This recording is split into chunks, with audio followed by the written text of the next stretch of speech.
Hey, hey, hey, looks like some people are on, so let's get started. Welcome to Track Feedback. It's Wednesday, August 3rd. Gripping silence around my voice, because you know why? We're gonna preview some of the video clips that Shepard's made for House Volume 1, which means you're gonna hear a clip of the music and see these interesting videos. Shut up.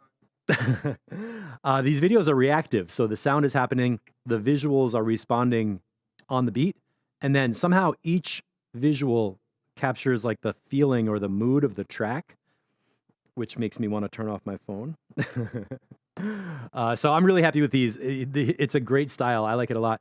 So we're going to start off with those. Let me say some hellos. We got AFL, John Madison, PR, Shepherds, Matt Schultz. Not just any Matt Schultz, but the Matt Schultz. Max made it. That's Mark Troy. And I think Mr. Melvis is creeping around in the hinterlands. And did I see Jeannie? Mr. Melvis. Oh, Morton Mindbender is here. Yeah. So welcome, everybody. And for anybody who is coming in from replay land, what we're going to do is play some music from the people in the Track Feedback crew. We're going to look at the spectrum analyzer. We're going to check in mono. We're going to talk about sound design, song structure, the mix, give a couple tips to help people improve their tracks. And if you want to join us and become part of the crew, go to patreon.com/mixatexture, like the architecture of your mix. And you can sign up to become part of the crew, share your tracks on Discord, get them reviewed on live streams twice a week, soon to be 3 times a week, probably in September. And the other thing I want to point out, if you hear me talk about the member site or whatever, that is courses.mixatexture.com, where you can learn about things like how to EQ your tracks, basic mixing, all kinds of other fun stuff with a really innovative type of lesson that's built inside Ableton Live, meaning you download a live pack, double click and expand it, and the tutorial is inside Ableton. You get instructions, activities, hands-on things to do, so you actually learn by making music inside Live instead of just watching a video and then trying to reconstruct it later. Because, I mean, that's okay sometimes, but it's much better to be in Ableton where you can do a tutorial, have some fun, and go directly into using it in your tracks to make music. So before we start with the sounds of our people, let's get into these videos. These are like 30 seconds each. And we got a bunch of them.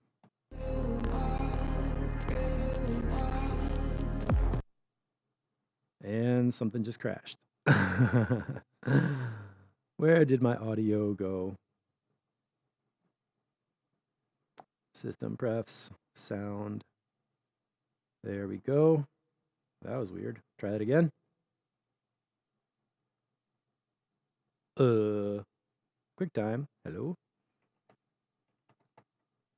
Okay, there's the stream.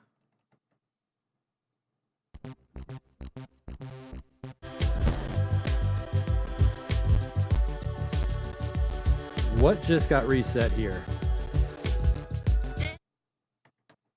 Surely this must be something I can change. System prefs, auto assignments, yes. Input, yes. Output. Make sure you check your input and your output, or else you turn into Steve on camera. Here I am. I'm an audio engineer. I can't play a stream. Okay, one more time. Let's check out preview clip for... these are going to be House Volume 1, so it's coming out. See if you can figure out the date based on this video.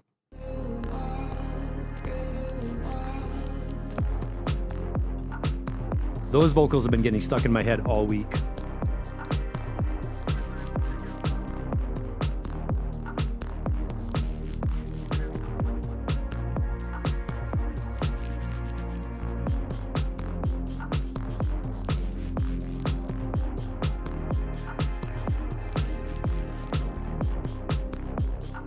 August 26th.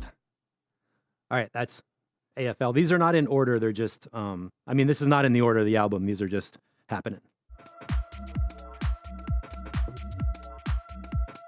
Tim Laws.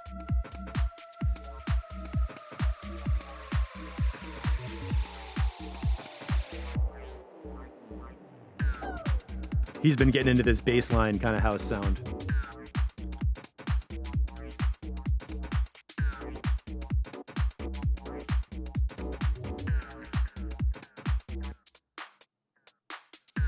I love how it goes on the beat. And I always want more of each one. I'm like, shit, why'd it stop? Okay, Taib Izanun. This track goes deep.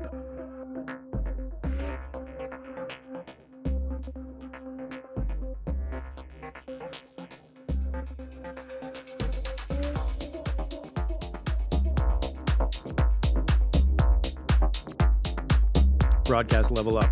Always a good question. I like how this one looks kind of earthy. It almost looks like sand or patterns in stone or something. Or fingerprints. I don't know how Shepherds does it, but he gets the feel of each track.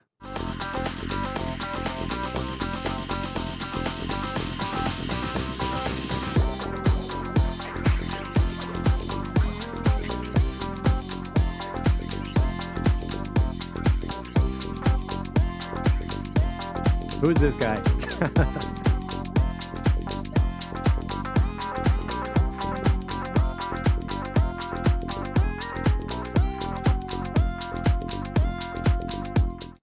Yeah, sorry about that volume. I got distracted when my audio interface reclaimed its status. That's a duplicate of mine. Okay, OSP. Everybody loves this one. It's amazing to me that the visuals are all the same, but each one is different, and they all feel, visually, they feel like the sound, kind of.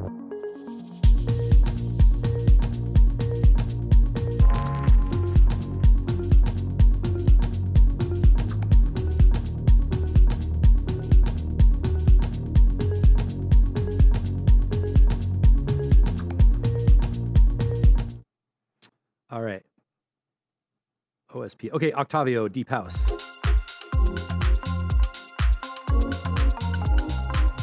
Got that purple kind of color feel.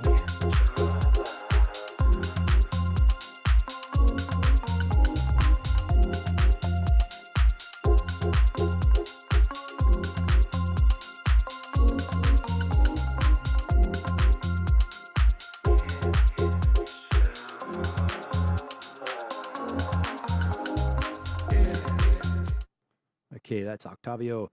Mindbender. Is he on? He's on, right? This one. Check this out. It's like all round.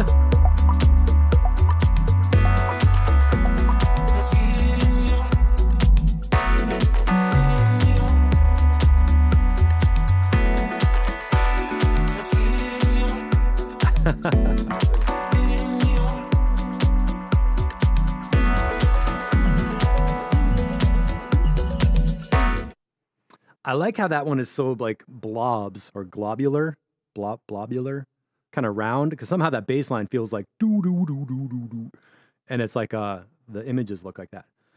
All right, Canada, where is Scott Burke? Is he here?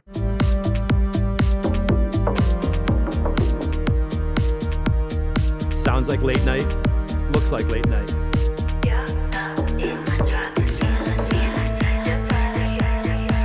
And you guys got to hear the mastering on this one. What Piv is doing with the timpani sound, it's amazing.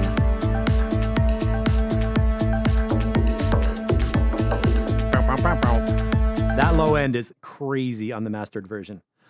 Okay, Jirogi, this has been back from the festival, Spencer. Oh, this one needs a different title. I don't think Stevie's Groove is the right title. Can you guys help me think of a name that's like,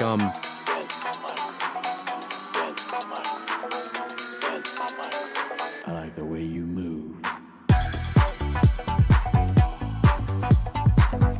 Even the pre-master, that kick drum is going bumpy.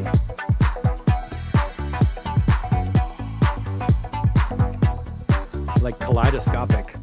So that one, Stevie's Groove. I like the word groove, but Stevie doesn't really work for me. So what can we title that track? Let me know, y'all. I'm going to play it one more time. Listen to the words in the track and grab some of these words and tell me what the title should be.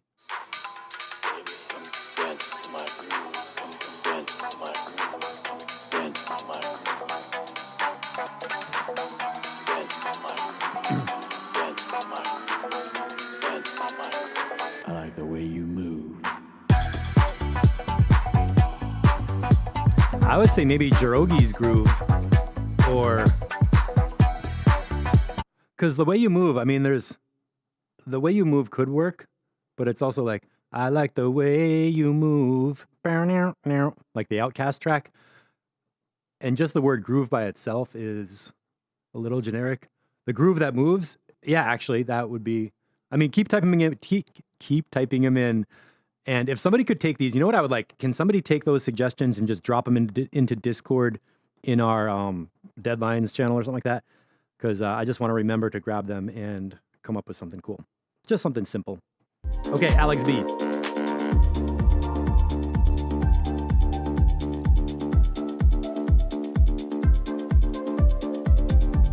Into My Groove, that could work.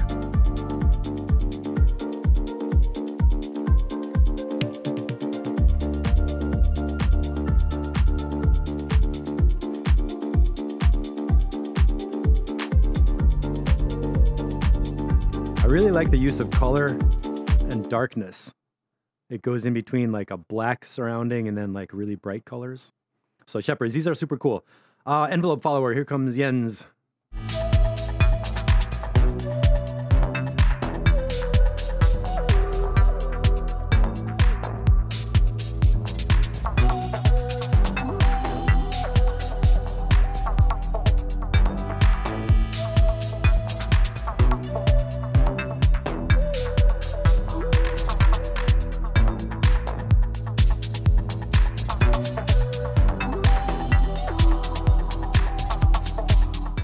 That one feels like it goes with Canada on the kind of like dark electro sort of thing.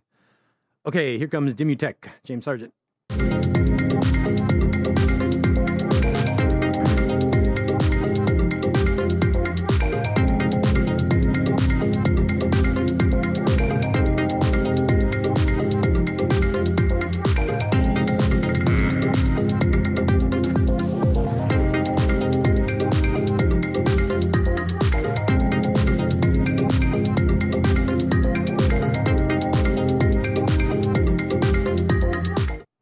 Yeah, banger after banger. I like the organ in that one too. It has kind of like a 90s classic kind of sound.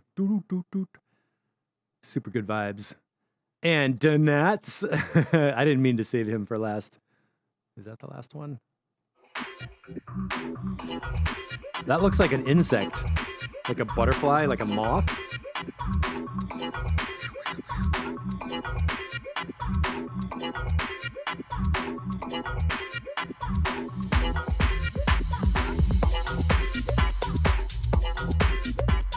And Shepherds, it's really cool how you picked just the right part of the music to show what that track is all about, like the core of the track. The selection of like how you it's really hard to pick 30 seconds of a track and get a real picture of the music, you know? Ben Hunt. And this one is kind of geometric and like clean, like an airport carpet. I mean that in the best way. It doesn't look carpeting on an airport is not that exciting.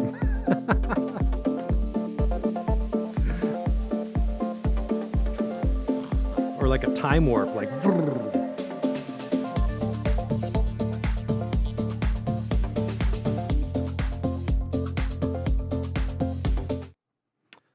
Why did it stop? All right, so everybody out there in replay land, House Volume 1 is going to be available August 26th.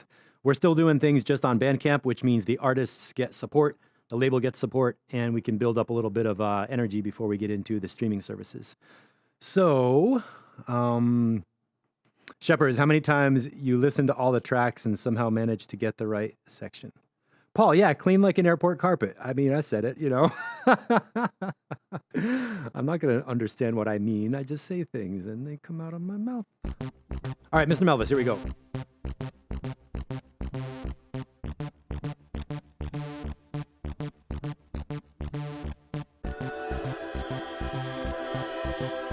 Wow.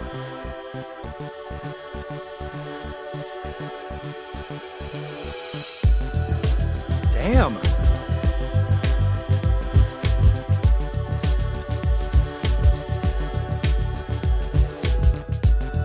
He's so lonely, needs my company. That little hi-hat tambourine thing, super nice. It's like chicka chicka. Dances slowly with me and calms me like the sea. Tells me about his broken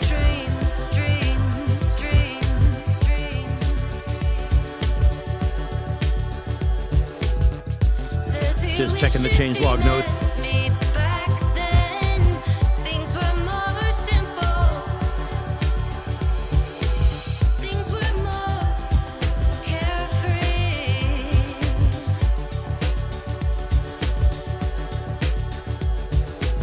Things were more. Okay, right around here, it would be cool if that background vocal synth thing kind of dropped out. Things were more. Let me identify that sound. It's when it first entered that like, wow.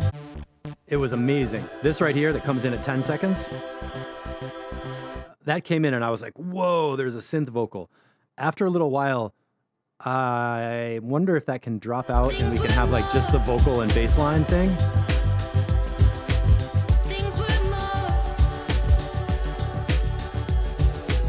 Things were more. Okay, Max, voice doesn't match the background vocals. Okay, let's see. Oh, perfect. I was 20 seconds early, but I'm glad that background dropped out. Things were more. Good vocal delay. Things were more carefree. Yeah, the vocal is singing a few notes that ditch out away from the harmony. Sounds like a Mindbender mix. Todd, did you mix this or is this Mindbender? Because it feels like that Mindbender bottom end. He's so lonely. Needs my company.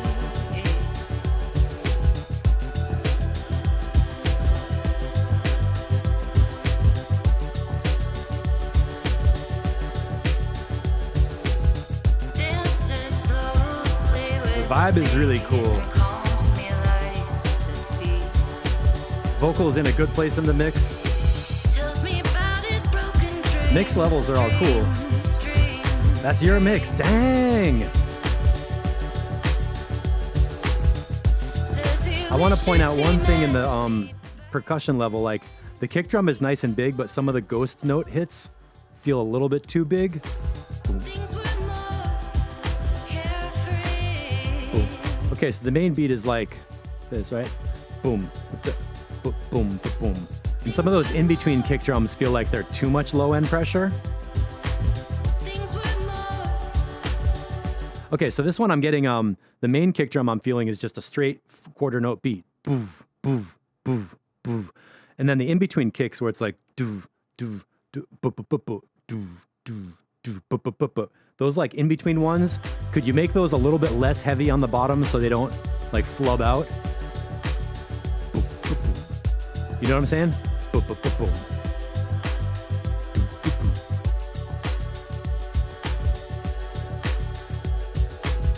And if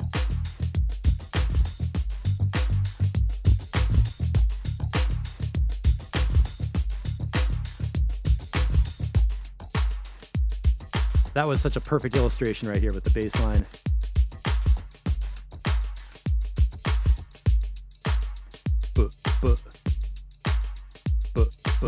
Okay, how awesome is that? I love it when the bass line, that's a perfect illustration. So I heard the whole track and I'm trying to identify what is there in the low end that's a little too much. Then he gave us a section of beats with bass line. Answers that question because the bass line is coming in between the quarter note kick drums and the bass is making a nice pulse. And then we have the beat loop by itself with the extra kick drums. So let's one more time listen to just the beat loop with the bass drum, with the bass line. And think about like if only the bass notes are popping through, how much low end is on those bass notes?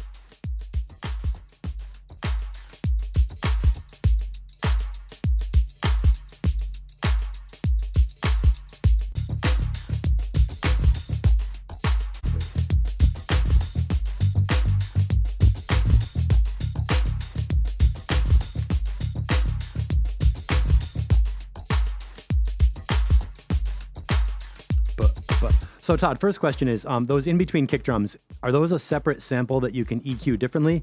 Or if it's all one beat loop, what I would do is take the entire beat loop as a one bar thing, do some volume automation on those in-between notes, and then like copy and paste that loop back in somewhere else so that it's, so you don't have to go through the whole entire song and like pencil tool that thing.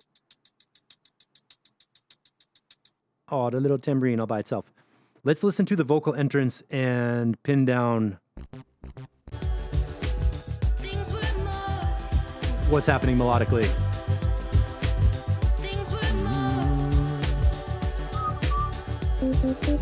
Things were more carefree. All right, I got C major and D major.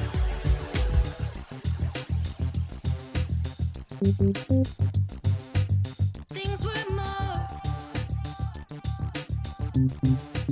Things were more carefree.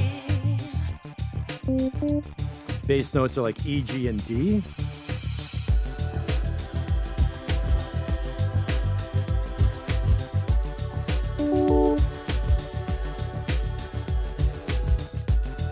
He's so lonely. That line. Needs my company. Bum.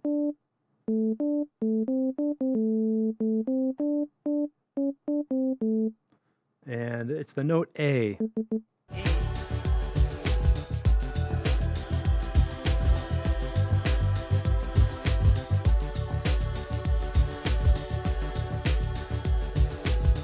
Dances slowly with me and calms me like the sea.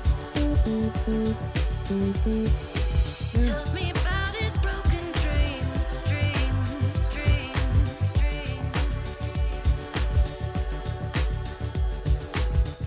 Says he wishes he met me back then.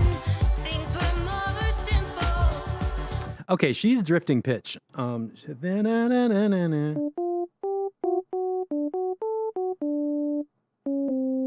So yeah, it's like it's just I'm getting two chords like C major and D major. The bass line is going like E, G, and D, and then the melody is drifting. So if you have your bass line up here, and the melody is going on at like an A, I think you might be hearing a clash of the harmony is on the note G from the bass line anchor, and then the melody is like drifting between A and C, and you're like kind of having a chord tone cluster. But basically, I think it's working.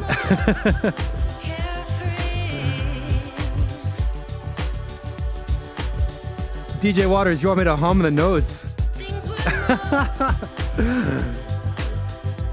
So things were more. I get the keyboard out every week, yeah. Shepard's got feedback on Discord. Okay, Jeannie, doesn't sound wrong to your ears. Things were more carefree. Right there, carefree.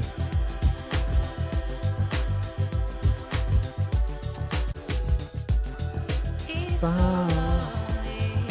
Yeah. He's so lonely.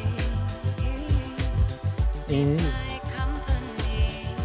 Bum, bum, bum, ba-dum.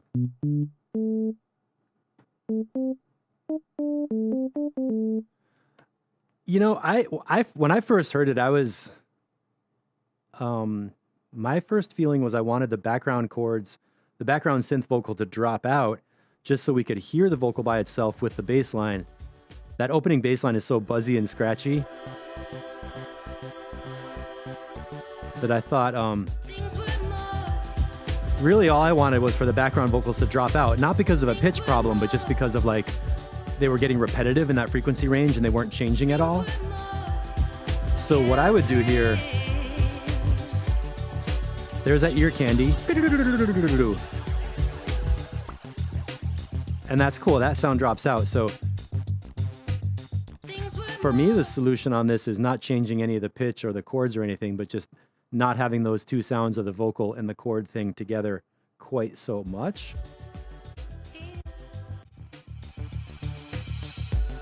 Okay, comes in at 215.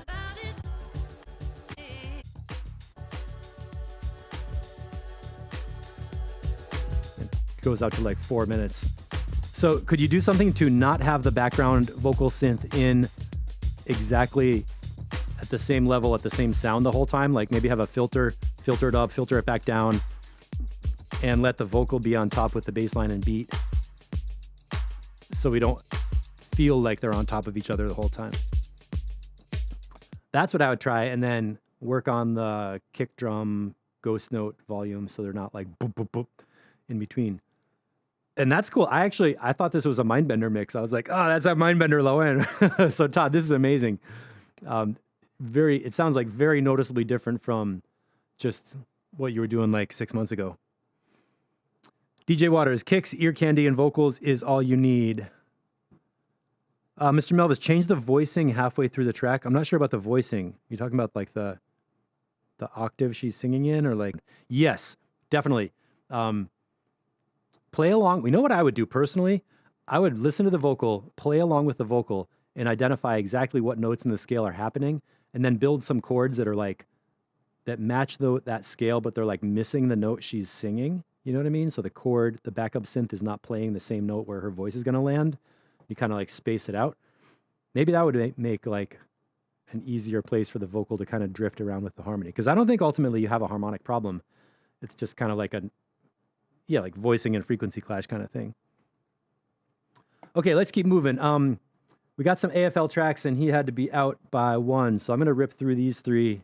Not rip apart, just go through. Version 3, this is a Matt Schultz drum and bass remix.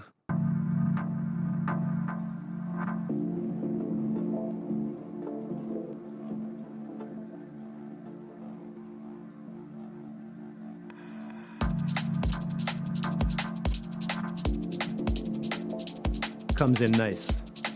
Liquid DNB tracks could have a longer intro, but this gets to the point, so that's good.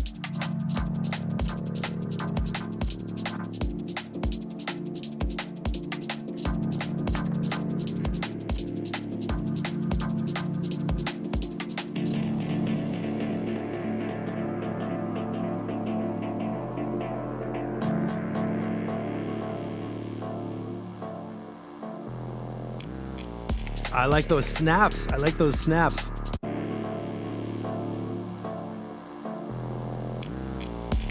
Right there. That was cool. I think we're going to be done on this one. I'm turning this up. The bottom is so good.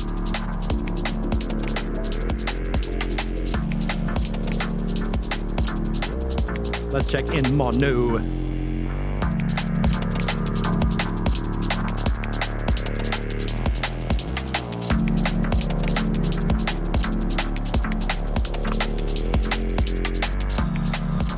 Interesting comment. I wanted this to be a quick mix because I think it'll be great for layering.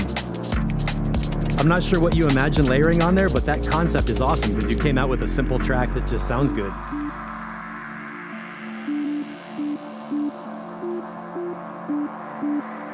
Sublab.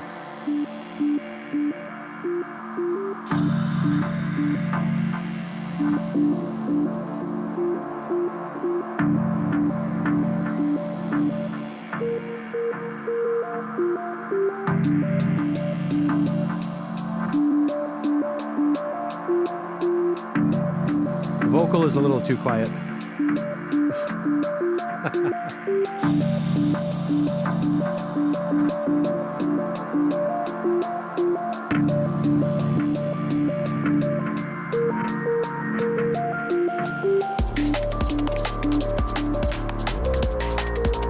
You know what I would do here?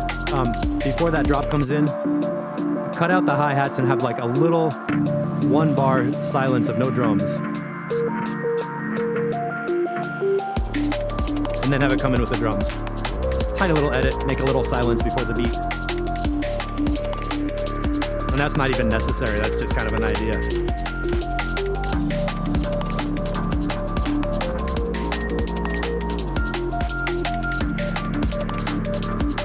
This is ready for mastering, I think. Anybody have any comments? Yes. Oh shit.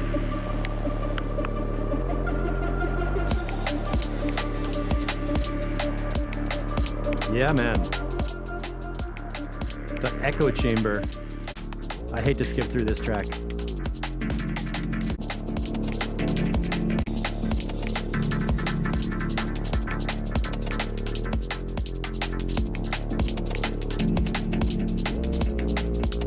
I love that bass line. Wow. coming in for a landing. That is fantastic. Okay, so stylistically, all I want to say is the intro could be a bit longer. This could be a 6-minute track. And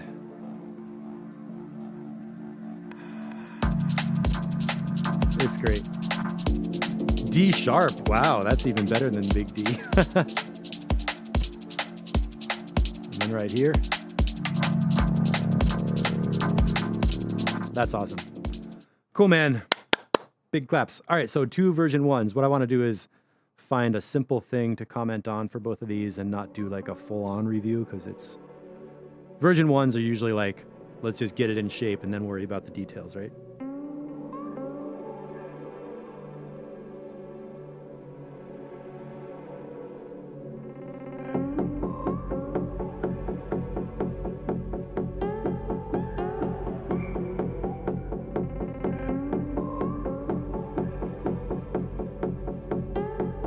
Maybe some EQ in that low mid area. Ooh, hoo, hoo, hoo. I'm gonna turn on the follow switch for this one.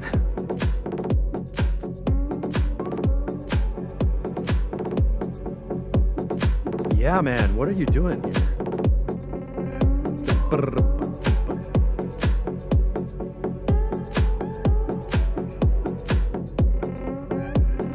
This sound design is crazy, man. That.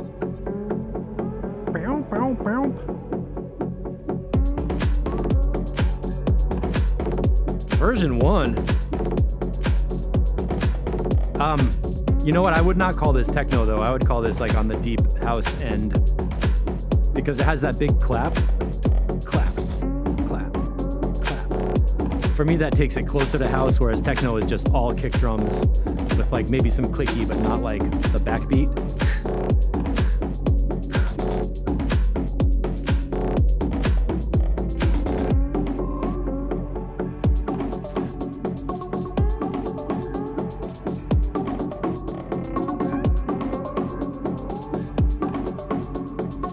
Making me wait for that kick drum, come on.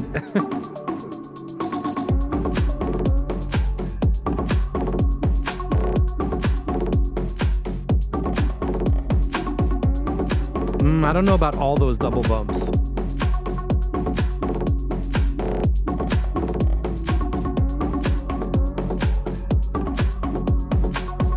No, 207, that double bump thing is happening too often. I want to settle into a straight kick drum, like every 16 bars or something you can do one of those, but there are a little too many of them.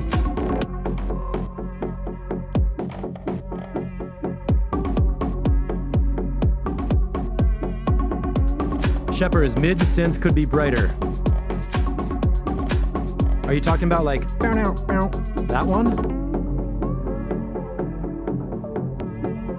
Right here, the low pluck bass and the atmospheric synth have a little overlap in the low frequencies, so the pluck bass could have a brighter top, and that could use some EQ work with the synth layer and kick drum. But overall, for version 1, it's banging. It's working totally.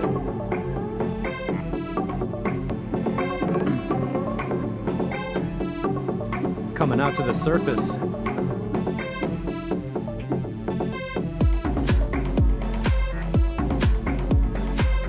Now that line,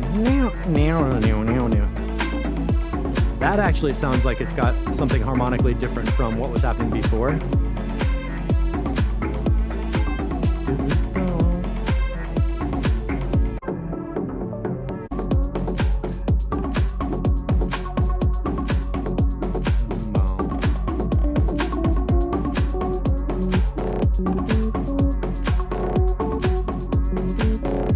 Okay, I got F sharp minor for like the basic tonality.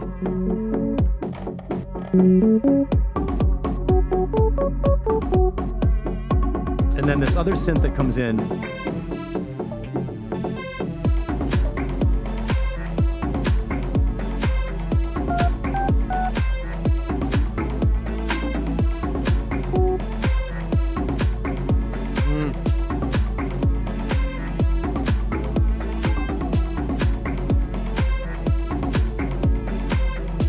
You know what I would do is just take the lower notes off of that part. Bow, bow, bow, bow. The one that down, Take off those lower notes and just mute those MIDI notes entirely. All you really need is just those two things poking through. Just simplify it, take the other lower notes out. Also, because they're lower frequency and they're kind of muddying around with the other synths, so you just don't really need those extra ones.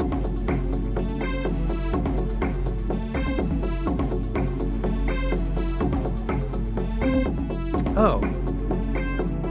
Wait.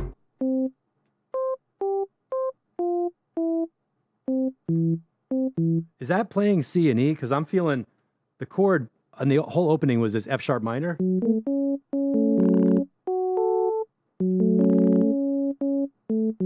So F sharp minor has a C sharp. And then that new melody line that felt detuned was on C. So could you move it up a half a step and get it so it's matching the same C sharp?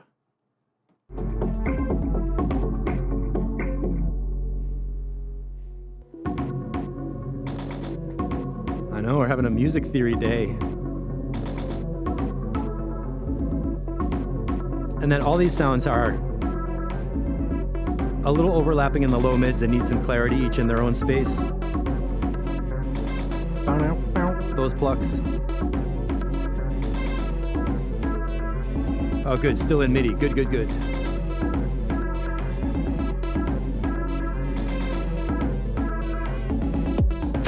The beats are tight, so the beats are the strength of the track, and the pluck bass line and everything are super cool.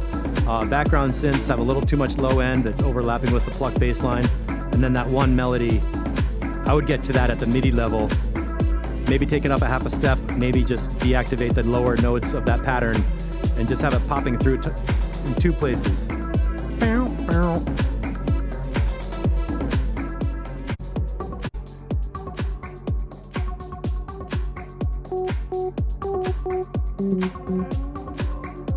And use F sharp as the harmonic center, the tonic or the harmonic home. And if you have a question, just ask yourself, does this note sound good with F sharp or not? And go with that. What was that other little thing at the end?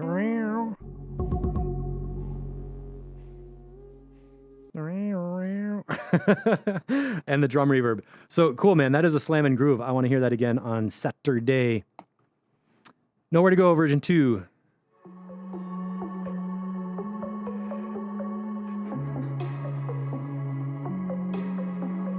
If it doesn't work, add some distortion. Yeah, just detune it and distort it.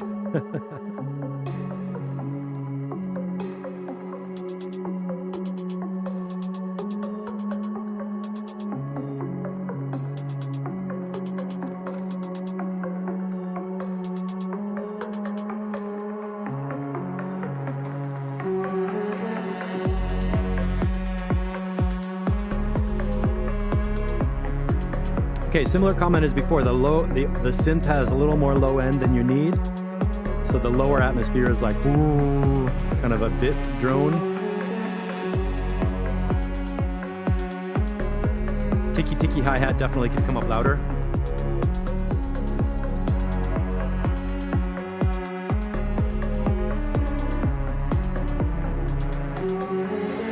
I like that vocal sound.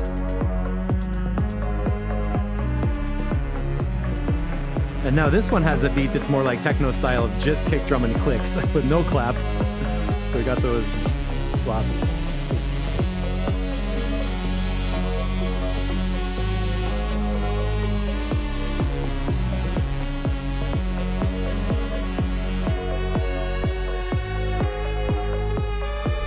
Yeah, the high frequency part of the beat is totally lost.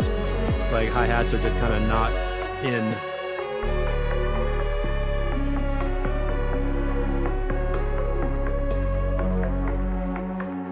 I like that sound, that shuffly, like rattlesnake tail sound.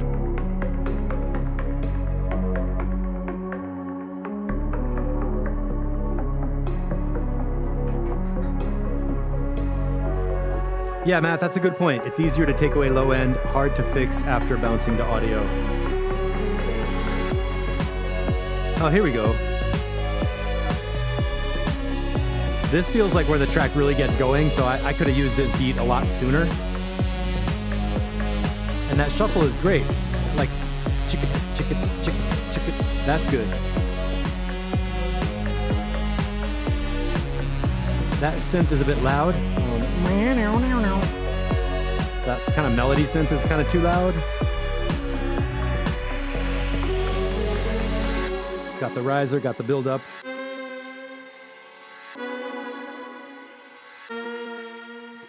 Ooh.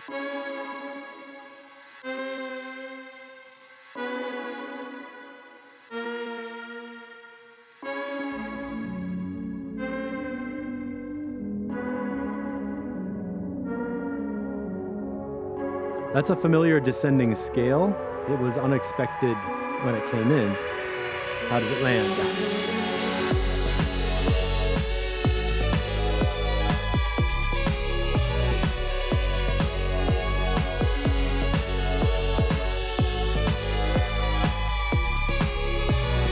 Okay, there's a little too much build up around 3000 in the synth group.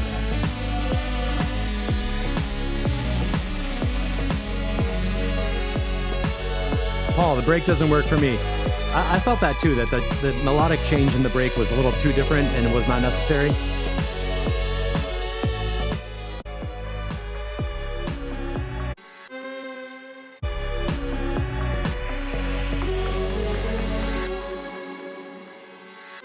Right there when it starts going down that descending scale, I would skip that idea. Instead, just leave this like kind of drone thing happening with some high frequency notes on repeat and a background pad, and just let that, like, you know, build up in volume, lower in volume, add the riser and get back to the beat, and don't introduce a new melodic direction in the breakdown.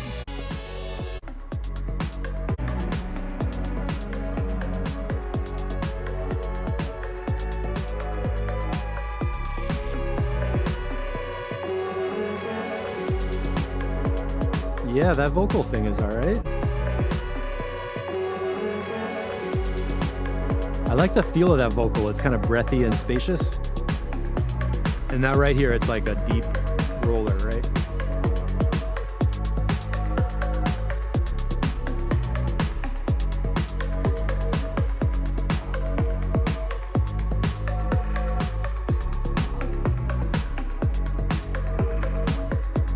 Okay, I got a bass line note for you.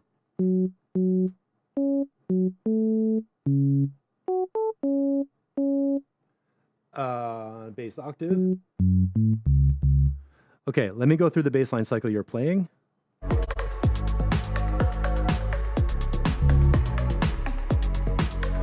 Okay, note 1, 2, 3.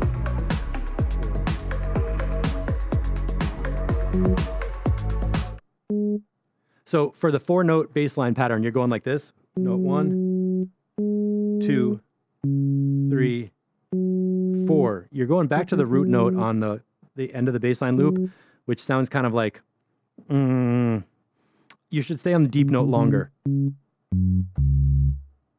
For like notes 3 and 4 of the pattern. Let me see if I can do this.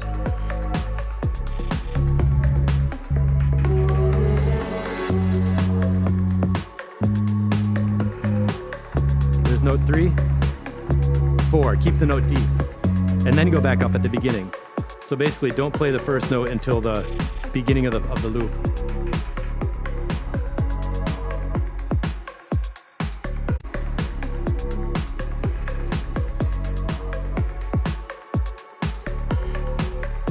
Yeah.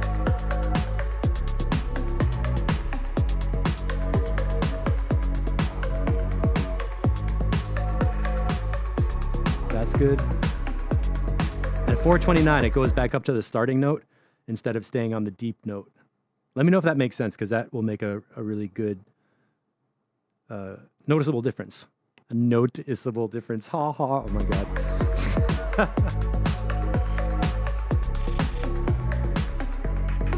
Yeah.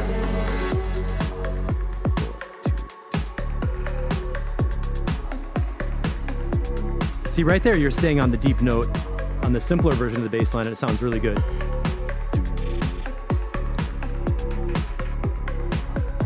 Okay. I know I skipped around that track a lot, like a staccato maniac. That's pretty important to keep the bass note down deep for that second, like the ending part of the phrase. That'll keep the harmony really focused on a simple direction. And then the other stuff you can work on with the mix, bringing in the beats earlier. And those are enough notes for version 1. Well, version 2. Okay. Paraverse noted. Max, too many layers, too many notes. Hard to handle all that stuff. Keeping it simpler might help. Yeah. I get that feeling too when there's like frequency overlaps and there's multiple parts or multiple instruments operating in a similar frequency range. And then I'm just like bandpass filter, and ask the question, like, what's the minimum part of each synth that you can have and still keep like the voice of that sound while carving out space for the other things to operate.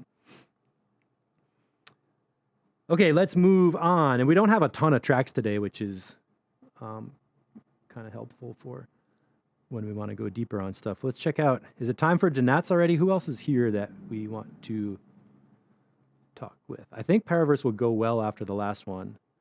And unfortunately, Danats is getting pushed to the end because he's always sleeping in track feedback. A Date in Mordor.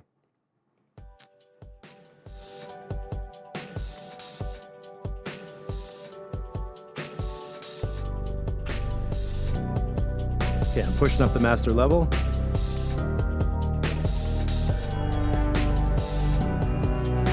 Snare drum level is good. Kick drum is a little bit too quiet.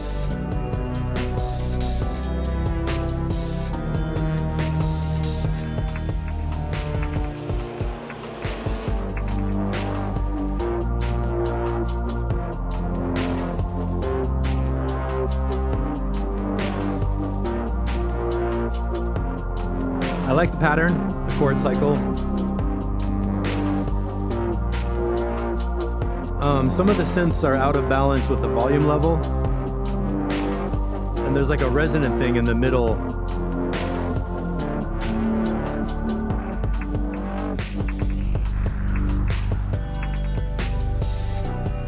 So the bass line has too much low energy and that's blocking the kick drum from coming through. You don't need all that low end in the sub part of the bass.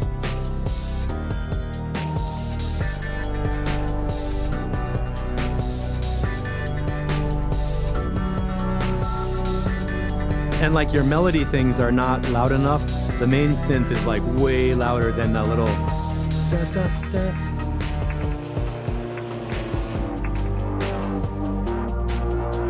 And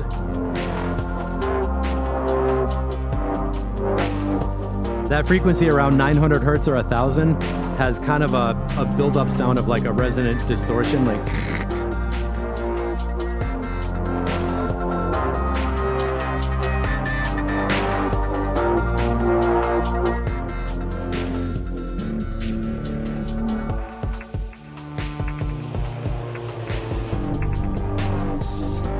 So here's what I would do for a mix recipe. Number 1, take the bass line and do like a low shelf EQ at 100 hertz, take it down like -6 dB or something, then just turn up the volume of the kick drum to get that part of the low end operating differently.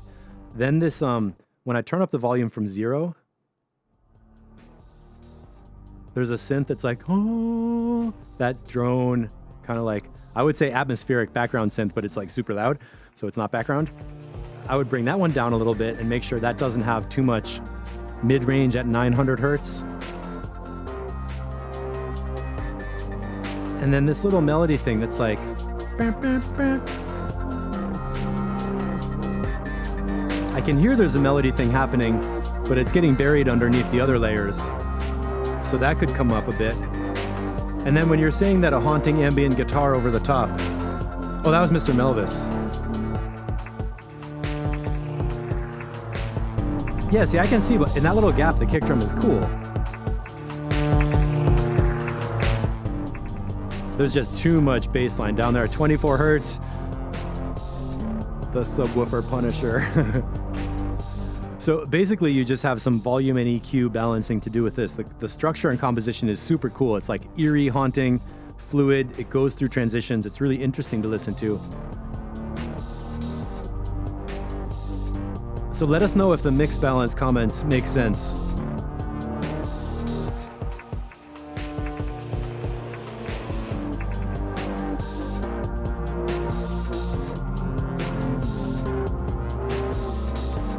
And the chord progression is cool. It's like a nice loop.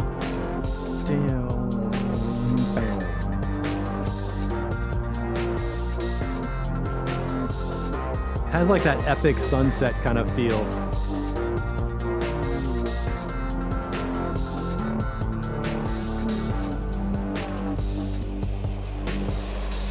And the drum beat itself is cool.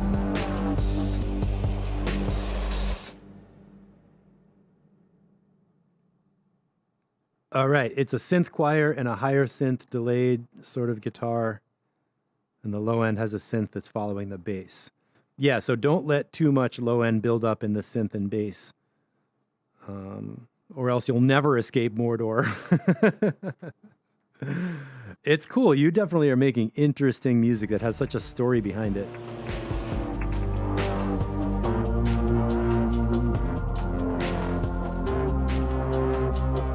And it's like a familiar chord progression that you might have heard in a lot of places, but it still sounds unique. So I hope that's enough detail on the mix notes. Main thing is control the low end and the synths so the kick drum becomes clear, and then work on the mid-range. Kind of like we were talking with AFL, like not having too many synths operating in the same space in the mid-range. Pull the background, like the ones that are on for a really long duration that are happening a lot or for a long time in the track. What I would do is pull the volume down to 0, get your kick drum, your bass line, and your melody elements up so they're all loud as individual sounds, then fade in the atmospheric synths around it and ask yourself, like, what's the minimum level I can have for these and still have them show up in the track? Because when you made them and you like them and they're in there first, then you can be like, oh, I'll fade in the melody and I know it's there, but other people don't know it's there because it's kind of buried under your synth thing. So that's sort of like a strategy of how I would approach that. Cut all 900 of those hertzes. Yeah, it could be like 800 to 1200 or something like that. But super cool sonic world, and it really fits with all the other Paraverse jams, which is great. Okay, Shepherds. We might be changing gears just a little tiny bit.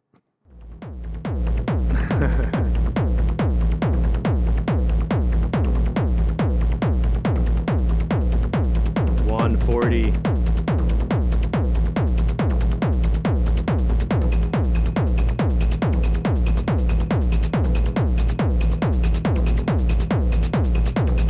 So far, so good.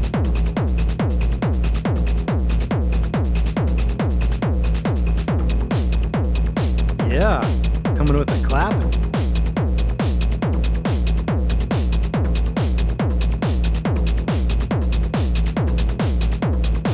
Did Ian have to leave? What did he say? He's at work?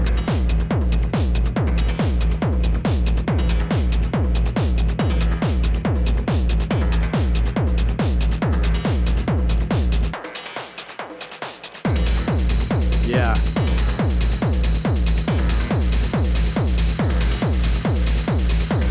I'm gonna check in mono.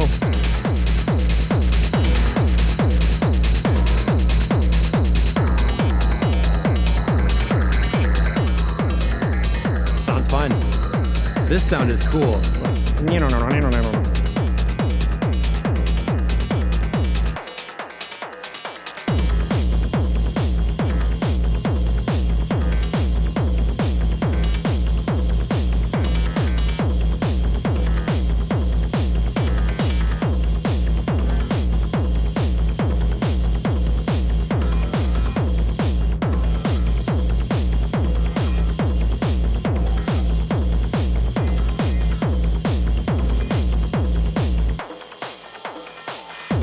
I want to roll back one little moment here.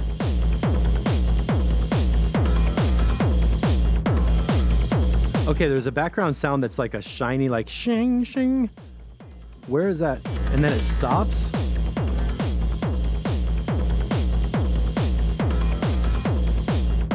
Right there at 139, that background sound stops. I didn't understand why that sound stopped. It sounded like it got to the end of a loop and restarted, but for me it feels better if that whole sound is continuous.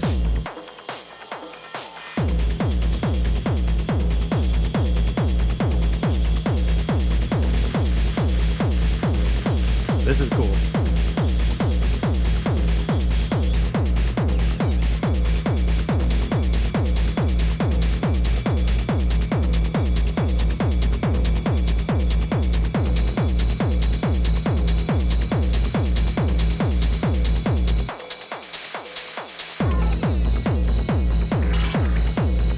Oh, you faded that by mistake but didn't fix it.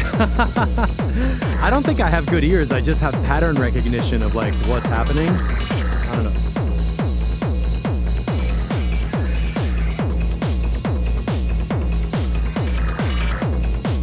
This is good ear candy sounds. Ooh, that hi-hat too. Yeah. That hi-hat. Wait, hold on. I like those mid-range ear candy deals.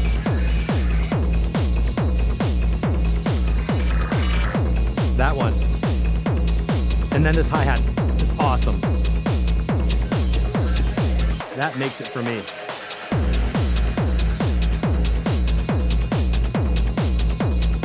I really like that percussion too. There's like a background beat that's like chicka-tick-tick, chicka-tick-tick.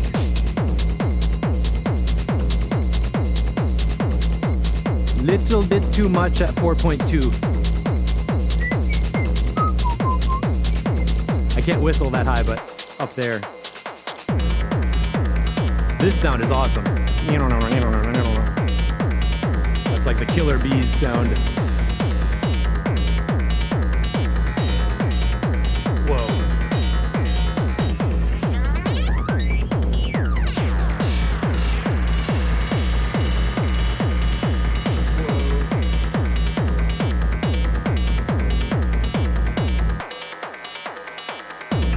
That sound design is so cool. I love hearing people tweak a sound where you kind of can tell what they're doing, but it's just morphing all over the place. That's my favorite part right in here.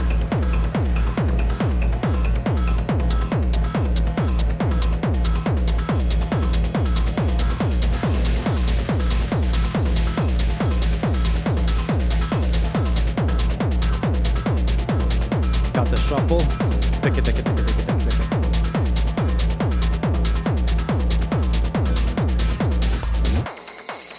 Nice little reverse kick drum happening. Okay, some of these high frequencies are going to be a little too much. 6.4, 4.2.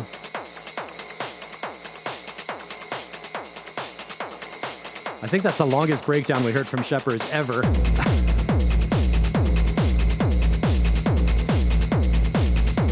Percussion's awesome.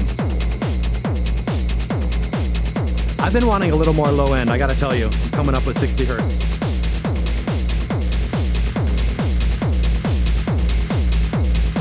Like +3, 60 hertz low shelf. This track I feel like could have a little heavier bottom, which is a happy note to tell you.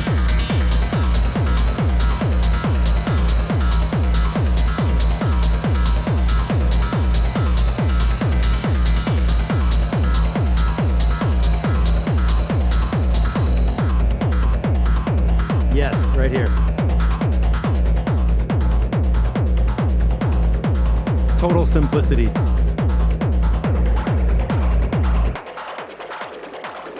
What are these sounds?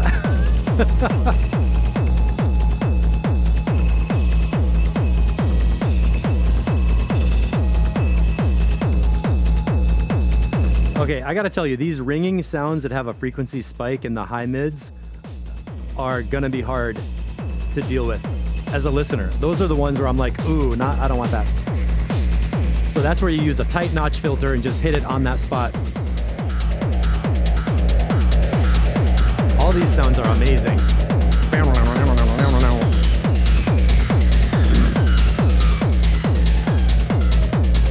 The flanger. Percussion variations are really good too.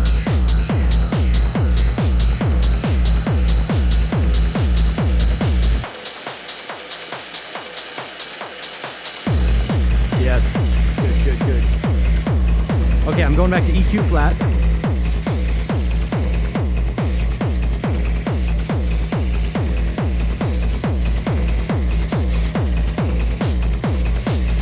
I like that snare coming in here.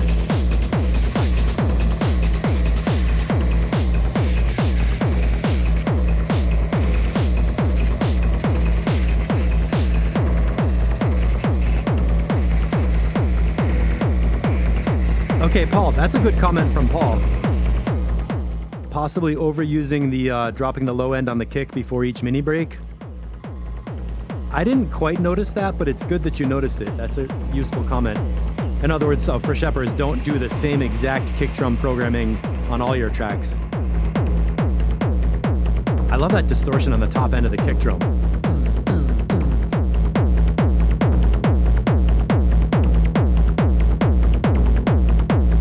Oh.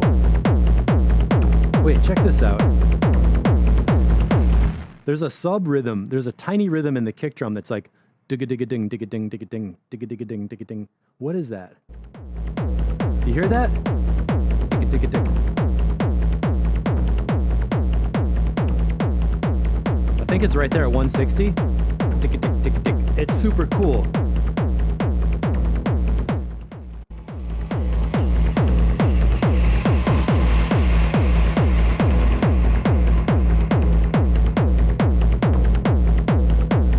I really like that little micro rhythm in there.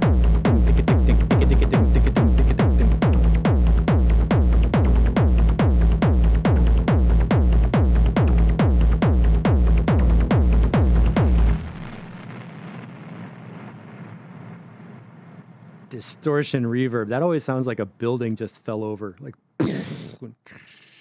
it's like the sound of all the dust falling after the building collapses. Sheppers, you are on a very good track with 140 BPM. Really, the only notes I have on here are about the frequency spikes. That shit is like, for me, I kind of don't like those sounds personally, but as a technical mix, they're at a frequency range that hurts people's ears. So that's my only real comment about it.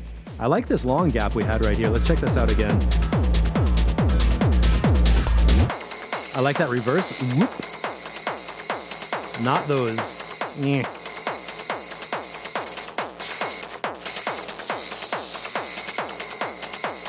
And the other sound design that came in after here.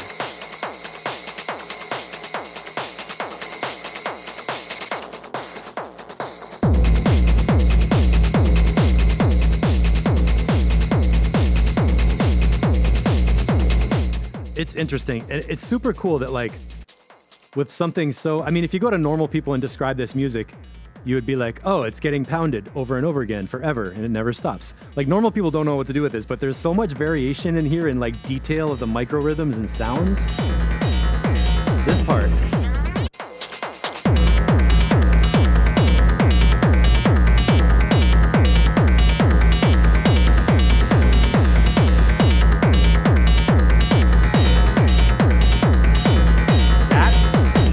Like a resonator, and that? What the fuck? For me, that makes it like really cool. Like there's somebody in there just tweaking things. Okay.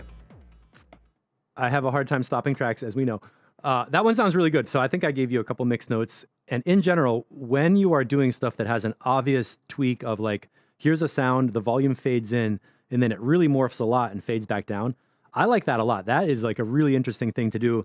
And in producer land, replay land, anybody who's watching this is a tip that you could absolutely use on any genre of any music forever.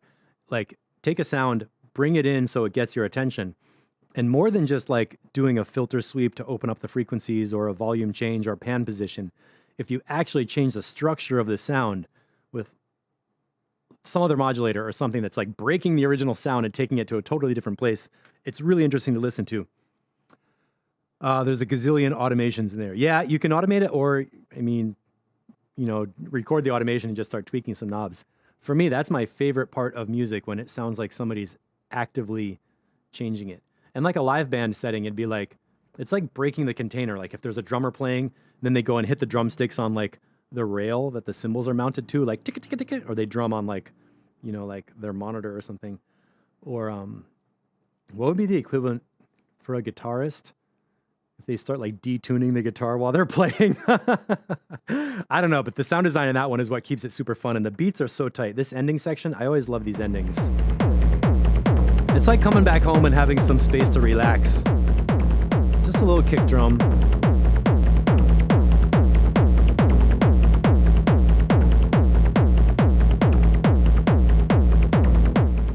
And you don't have to think about anything else. You can just have kick drum, and that's all your consciousness needs. At least that's how I think about it. Oh, Ian's still here. Yeah, okay, good. Good point about the expectation. Like not being too predictable about how like you cut the kick drum, drop it back in. Like it works every time on one track, but if you hear a whole entire set where every track is doing that, then it's going to be like, okay, that we know that DJ, that's their style. And you just don't want it to be totally predictable. So I think we got Mindbender and DJ Waters on the scene, and then Donats. Doink. Final dash final version final point final. And thanks for hanging out, everybody. I love seeing you all in the chat, giving each other big support and comments and everything, because you all think of things I could never think of, which is really helpful.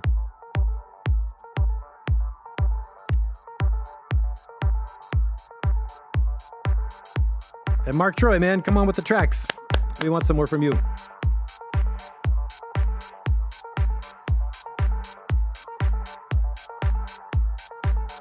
Just working in the background, but still here. That's like my brain.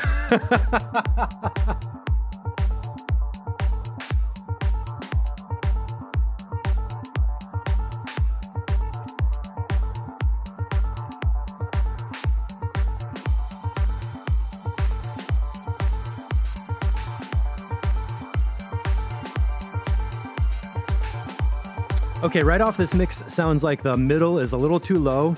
The melody and the synths are not quite loud enough. The cymbals are really bright and the kick drum is really huge. So I'm hoping the middle instruments are going to come up louder.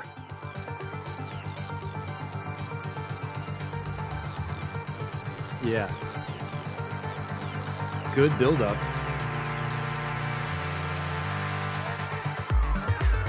Yes, man.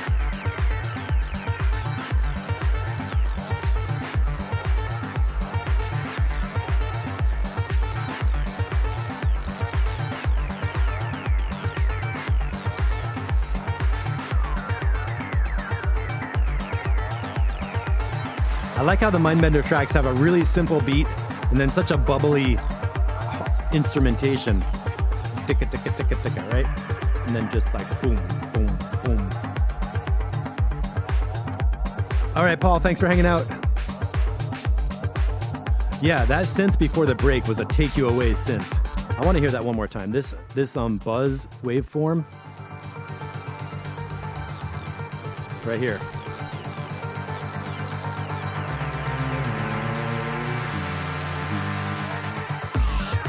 That's like an epic build-up. Let's see where we go.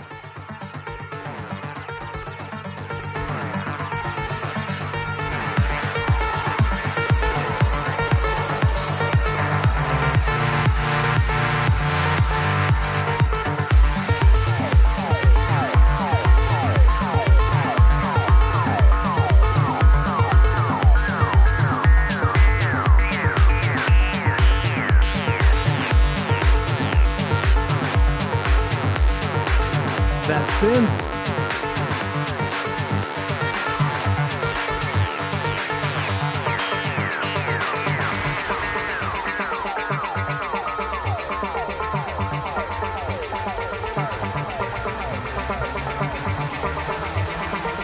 $348 to $350.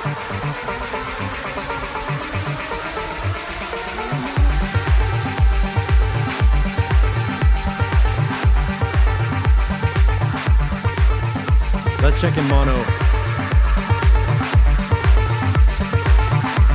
That's nice and simple. Kick drum melody, bam.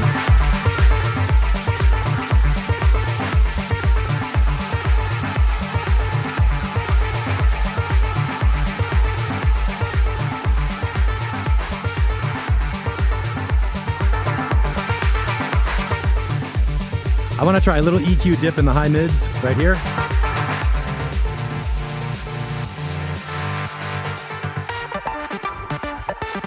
All right, cool. So structurally, this phrase, it happens where the bass line.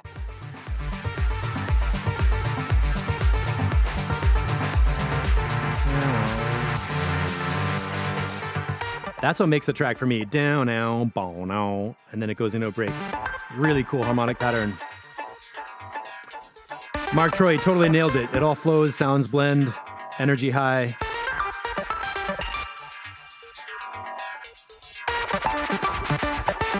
and it's super electronic. With the delay.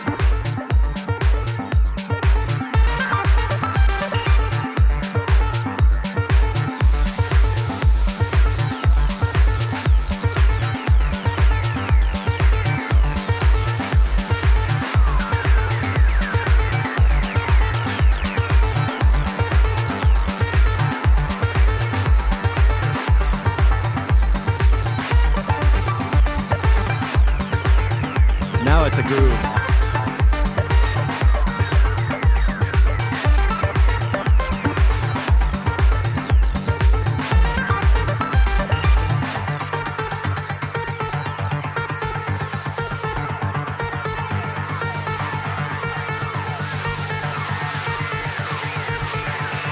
Yeah.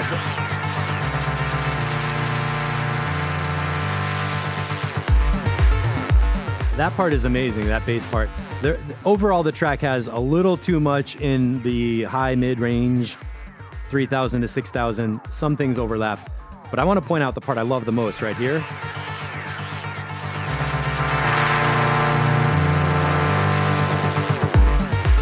That little phrase in the lower part of the bass line is really cool. So I would like that louder in the lows.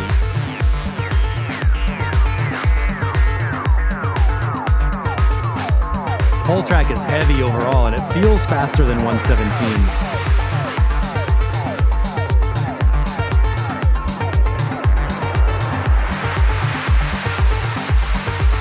That white noise riser is a little too loud for me.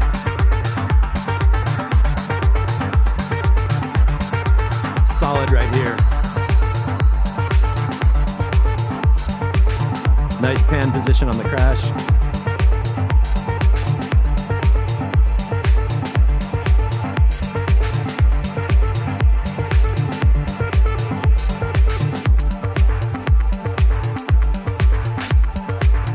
And now it simplifies down to a simple beat coming in for the ending.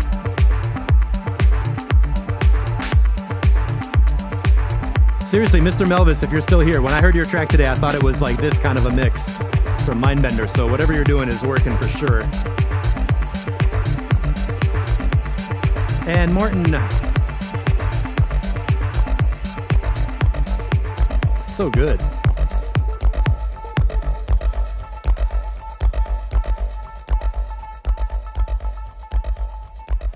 How do you have so much bass right now and it still sounds amazing with that kick drum? The kick is up there to like...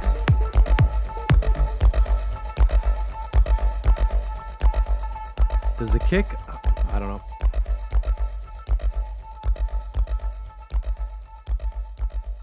With some reverb on that buzzy bass sound, that's a really cool sound. All right, so I want to retract my comments from the beginning. The middle is definitely not empty. Totally crushed it. The main thing that's happening here is that, I don't know if this is ear fatigue or what, but like at some points, the stuff in the upper mid-range is just getting to be too much. Specifically, there was a riser.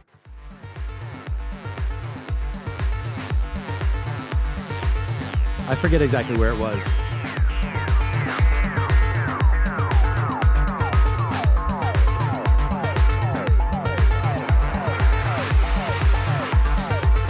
Yeah, right there at like 520. That riser, a little too loud. Shepherd is 350. 350 to 355. Okay.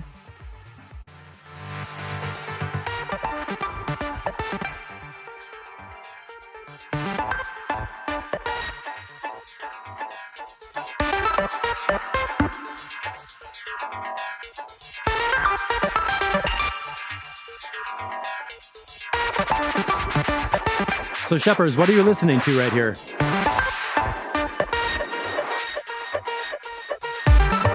Yeah, man. I like that part. It's much more abstract than usual from Morton, and it feels more like that blippy modular analog kind of a synth sound. I'm going like this.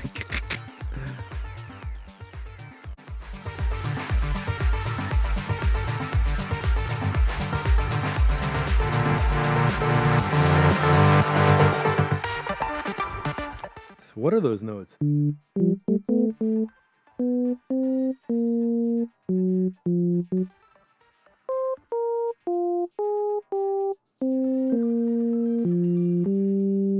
Those 4 notes in that sequence are the coolest part of the whole track. And it's okay that it doesn't happen a lot. It's just so good when it does happen.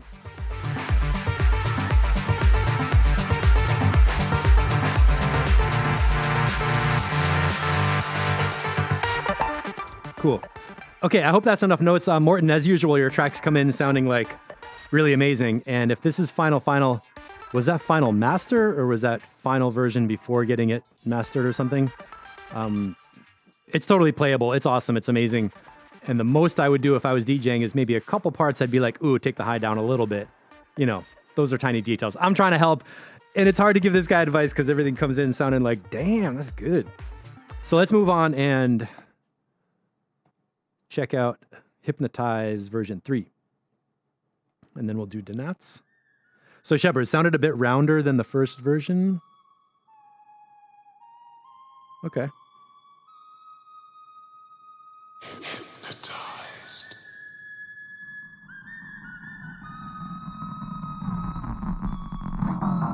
Yes, man.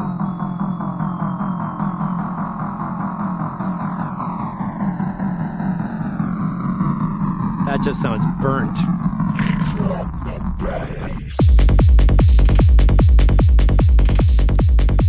And before I forget, I want to go through this in mono.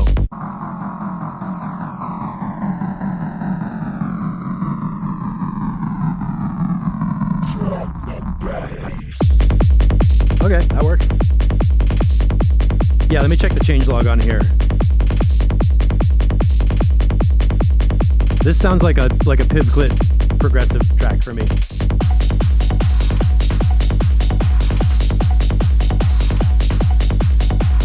All right, good. Got a de-esser on the bass word. That did sound good. Remove some of the whistles.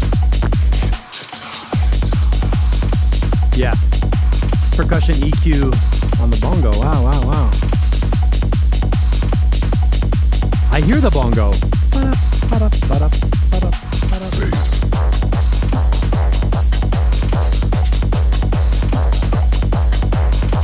Oh, the carnage.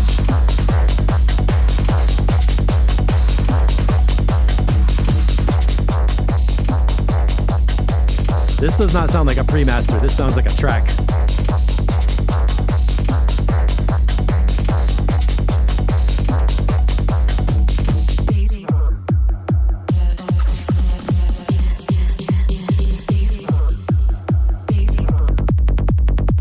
That bass line is so good.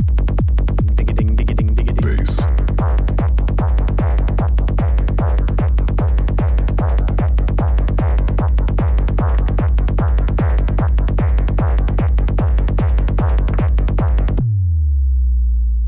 Yes, man. Headphones up.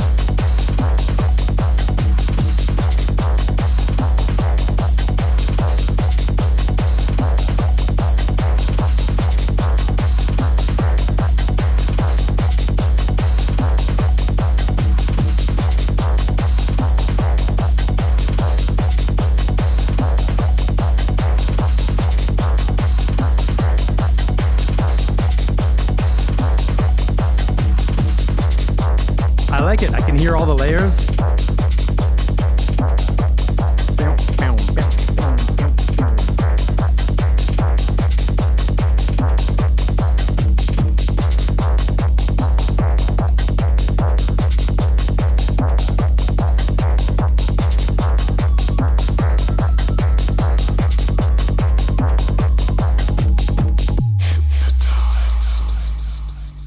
I do notice the S on the hypnotized.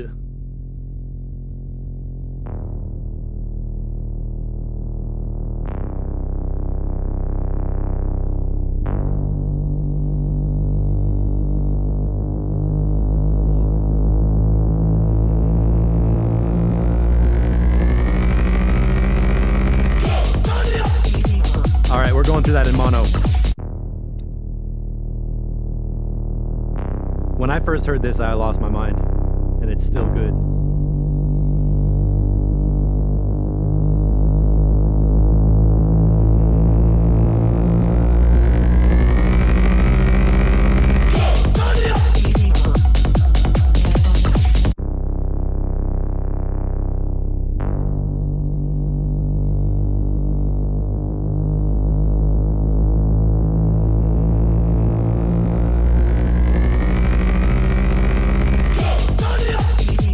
That's great, man.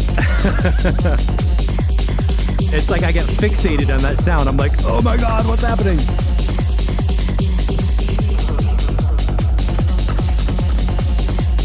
Drop the bass.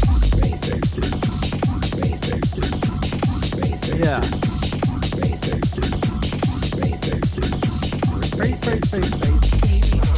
Oh my God, that was so good.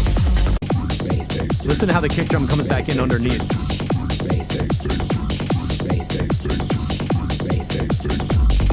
Right there. The bottom end of the kick comes in and like boom. A little bit of mayhem, a little bit of chaos, but not too much.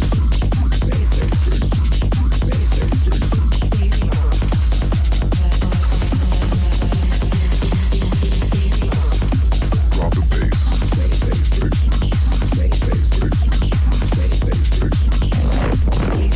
Whoa, what was that? Wait. At 4:15, it's like a car went by outside, like wzzz, wzzz.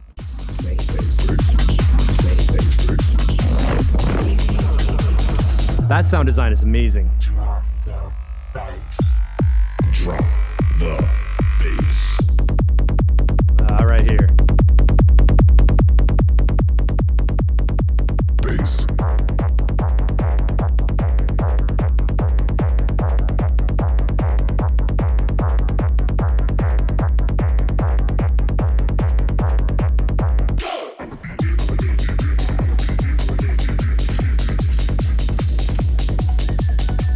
Okay, I want to know about this go sound.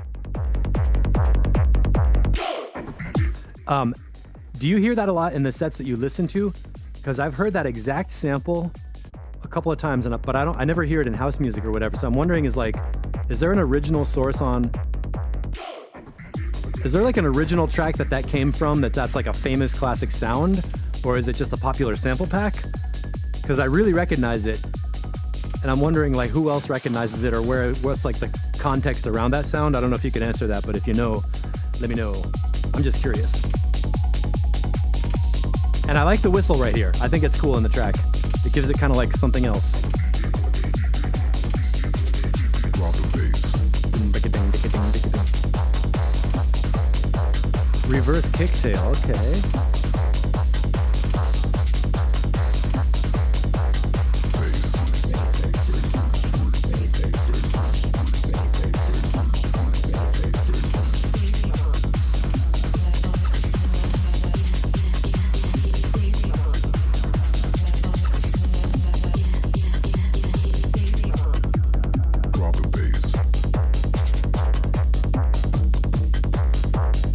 Percussion is really clear too. All those little layers. This is a great mix, man. Whoa.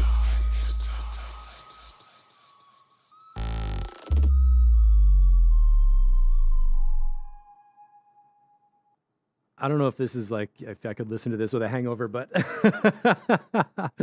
so much good stuff happening in here.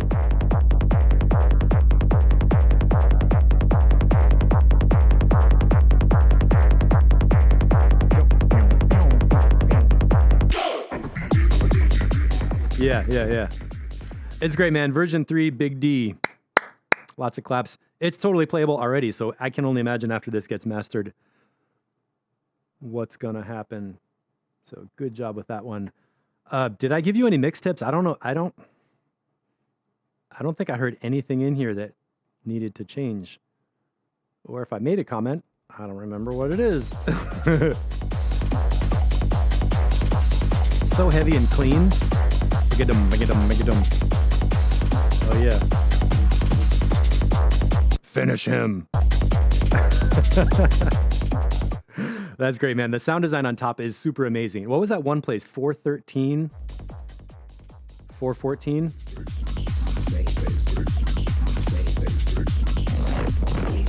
That one little thing that's like zoom, zoom. It's like some like really fast moving object went behind you.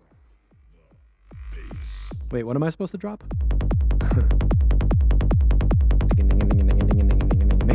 Bass. It's great. Little sounds keep coming in and out, little travelers and everything. It doesn't get repetitive or boring, but it's like 6 minutes long. That's amazing. That's cool. So what are you doing with that one? Where's that gonna get released? And finally, the up and down master of house. What are we calling it?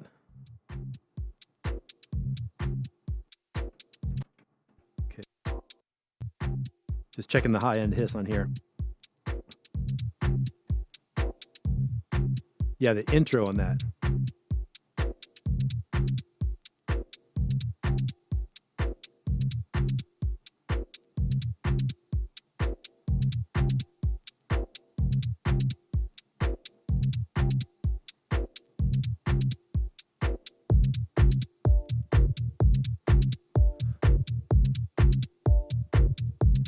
I'm curious about the bass selection process that Donats is doing, because this bass line, Adam, this feels like a very murky, scratchy bass that's got like, it's barely divined as a melody, like doo doo doo.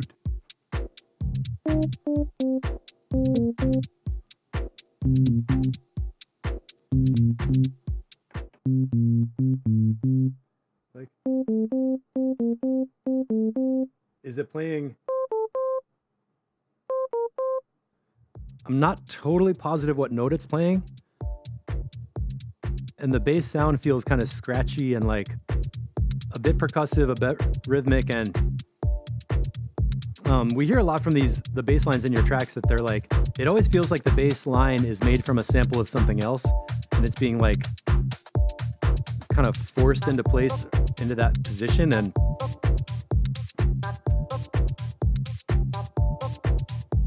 it kind of makes sense at the beginning.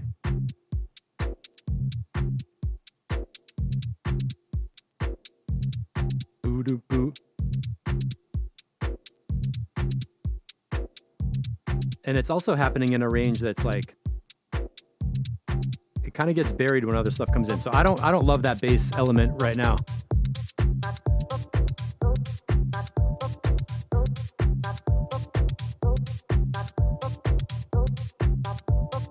Let's see where it goes though.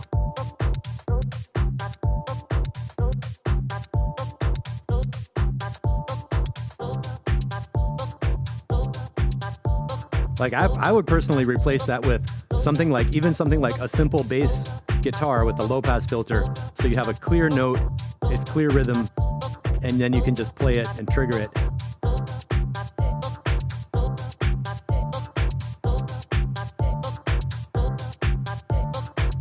Everything else is cool. Beats, vocal sample, little snips and chops.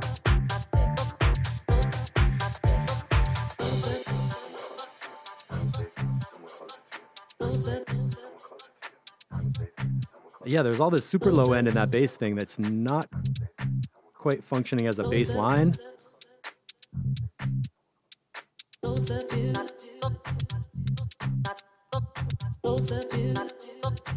What I would do is take the bass sample you have, play along with it using a bass synth, and use the bass synth to get the idea to capture the part of the bass thing that you want. Maybe layer in a bass synth to have a more defined pitch structure in your bass line. Because the bass thing that's happening here just feels like, and it's not like do, it's not like a clear bass melody for me. And that's really important for house music, to have like a bass line that you like get into, Anybody else have comments on that bass sound? I'm not sure what you're all hearing out there. That's my impression on it.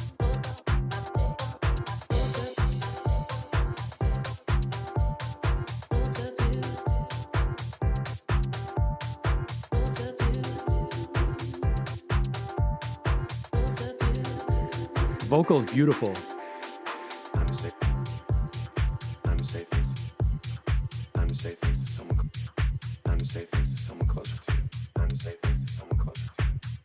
I like the vocal samples. Oh, Max, where is your last version? Let me try and grab Discord. I think I can do this on my new machine now.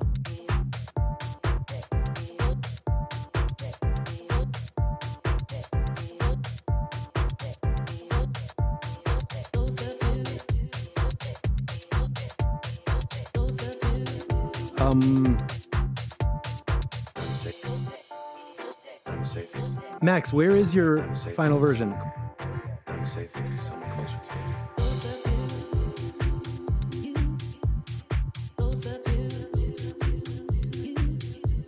Oh, it's sent on SoundCloud. Okay.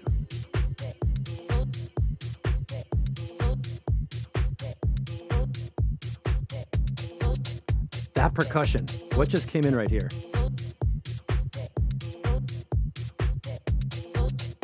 At 419, that new little clicky thing, that's really good. Time to say things to someone closer to you. Time to say things to someone closer. Time to say things to someone closer to you. Yeah, Adam, the bass line is the only thing I would change in here. Everything else is great. The flow, the structure, the timing, the beats, the way the percussion's coming in and out. You really made tons of progress on your mid-range concepts of having a vocal sample and like a disco loop kind of sample, sharing the time, not overlapping and not getting too repetitive. It's really like a nice flow right now. Time to say things to someone closer to you. Time to say things to someone. Time to say things to someone closer to you. And then 5 minutes. Ian, I agree with that. It's always important to have a section of just the music without the chopped up samples on top, which you could do like around here, like 5 minutes into the build out where we just have beats and bass.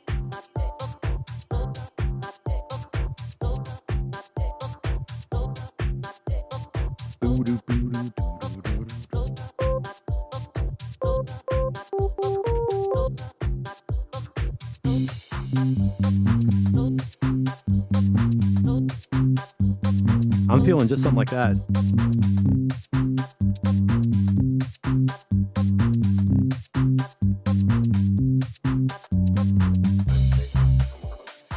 Or whatever.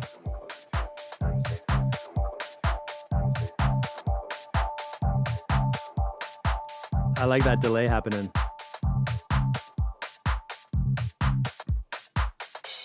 So I'm curious about the process of coming up with these tracks. Is it like, so Adam, are you starting with like a record with a sample of some vocals and a bass line, maybe chopping samples and getting the idea for the track and then layering beats on top? I mean, it makes sense that like this bass line reminds you of the original song, so you're hearing the bass line in your mind. But like if we're missing the context of the original track, we're not getting that bass line groove of like doo doo doo doo boom boom boom boom boom. So Mr. Melvis got to run. Thanks for hanging out. Good job, good progress. Yeah, Danat's like as an overall theme, and then for everybody else in producer land, I'm trying to extract a bigger principle. Sometimes the thing you think you're hearing doesn't quite transfer to everybody else, and you can't tell because you're so used to it. That's like the universal problem of producers. We listen to our own track on loop, obviously, because it's electronic music, and then we get a little burned out on the sound, and it doesn't feel the way it is when it's fresh for somebody else. So like this, clearly there is a bass line, there's something going on, there's a concept. And the little chord pluck give us an idea of the harmony.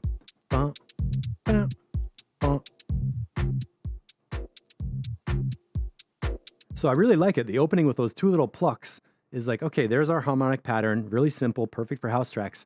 And the bass line is kind of there as a sample, but at some point I want a real like solid bass instrument to come in and fill out the rest of what this bass rhythm and like hinted harmony is at.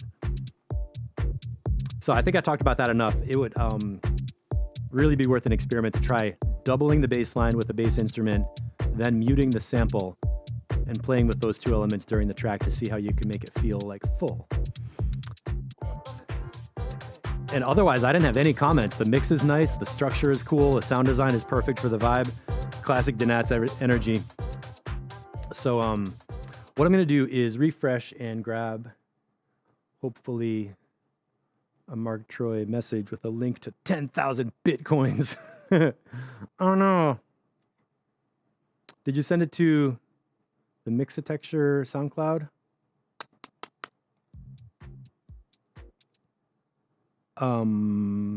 Matt, I work on 2-3 tracks at the same time, escape the same stuff with varying success. So while I'm looking for that link, let me remind everybody you can get your tracks into feedback from joining us on patreon.com/Mixatexture. Look for the track feedback crew. And I am offering some super cool hands-on lessons in Ableton production to help you solve these problems about how do I EQ my tracks? How do I put together the gain staging and compression and strategy for a basic mix? Escape the 8-bar loop, of course, is something we all have to do. That's a song structure course.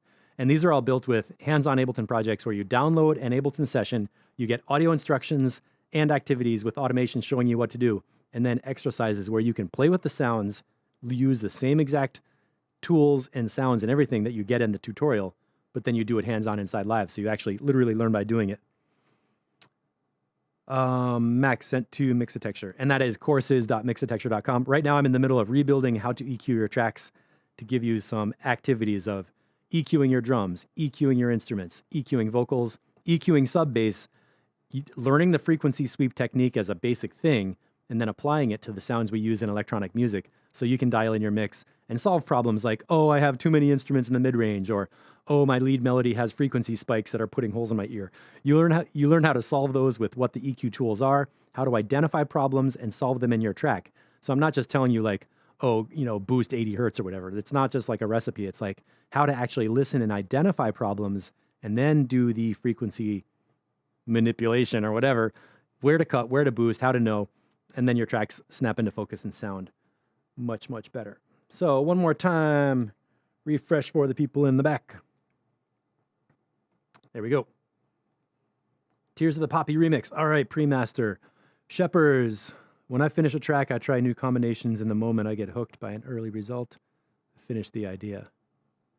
Total like single focus. All right, Mark, I'm glad you got this track in here. Let's check it out.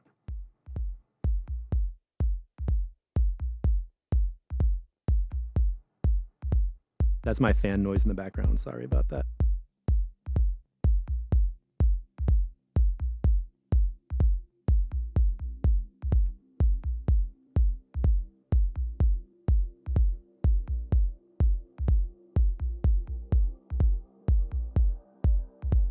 Wow, this is deep.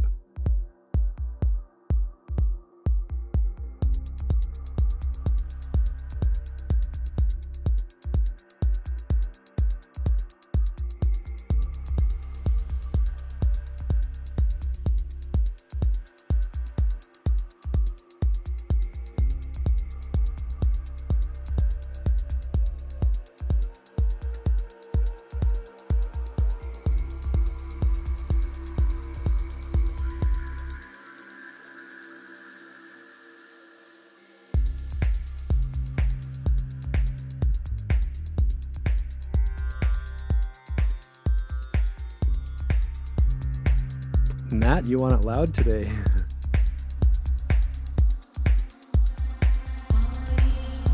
Yes, I like how you're using the original here.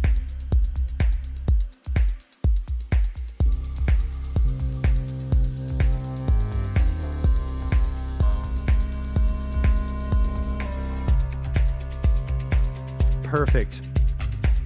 Waiting till now for that percussion.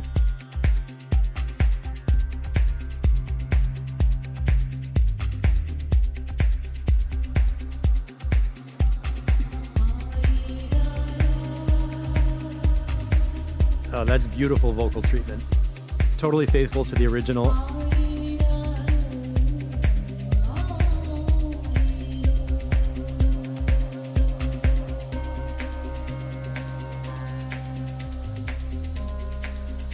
Gooey bass line.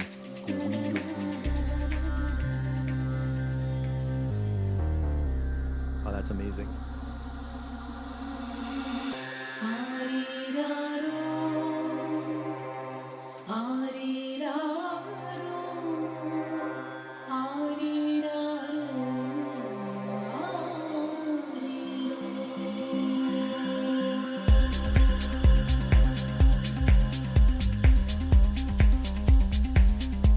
That sound right here.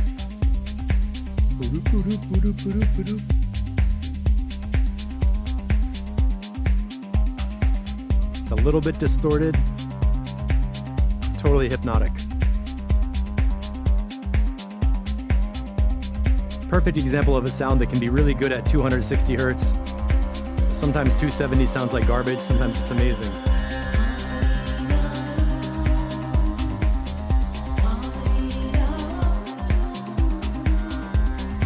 drum mix is beautiful too.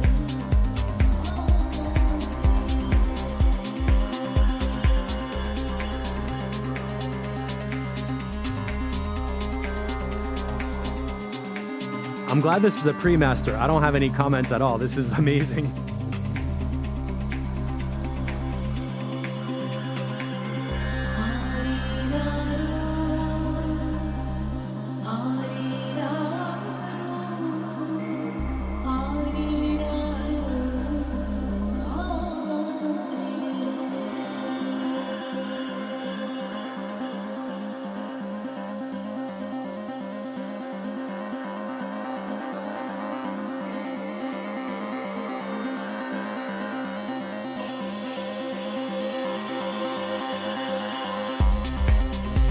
That's amazing.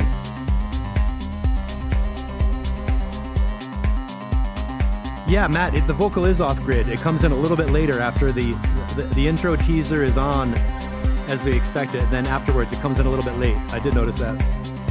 It works though.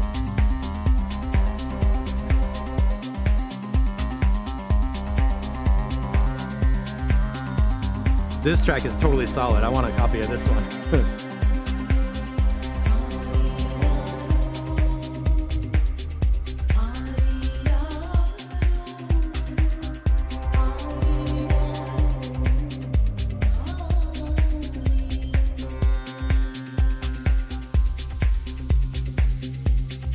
I like this part too.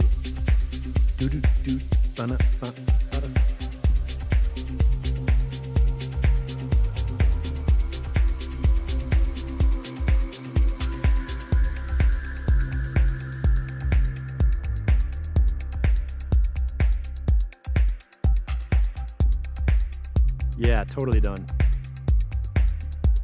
This is like super pro. I don't have a single comment.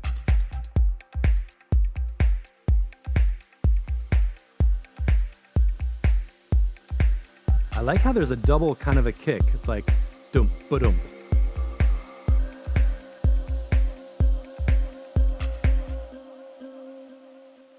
Okay, I want to hear. There's this sound that comes in. It's like a feedback thing. But listen to what happens to it over here in the second big build. It's like.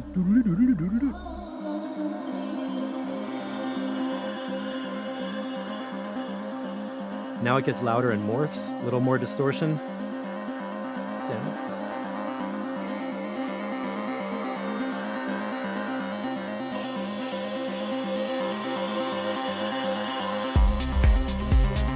Ooh, Shepard's vocal felt a little bit too loud in combination with the low mid synth.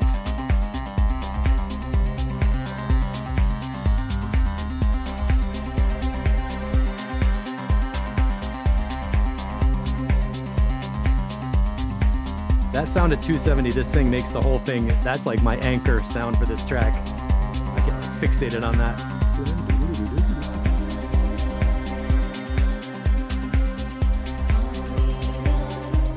Wait, Shepherds, do you mean the vocal after when we enter the break?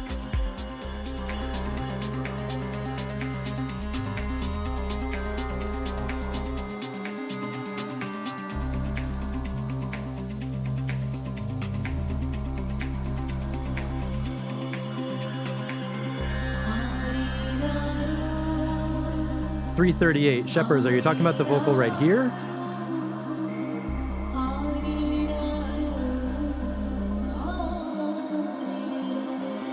I didn't notice that being too loud myself. And Max, what are you saying? Disjointed and repetitive? I think you used just the right amount of vocal where, like, we know the original, now we hear the vocal, we recognize it. It's not too much in the track. It's just like you tease it, give us a little bit. We do get the full kind of phrase a few times, but then it's like not overplayed at all. So I personally like the way you use the vocal.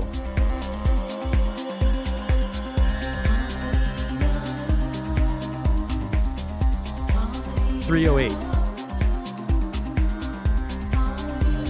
Well, it works for me. Let's see how we get out of this one. And look at that, it's 1:45. I thought we had not so many tracks today and I'm still talking for 2 hours.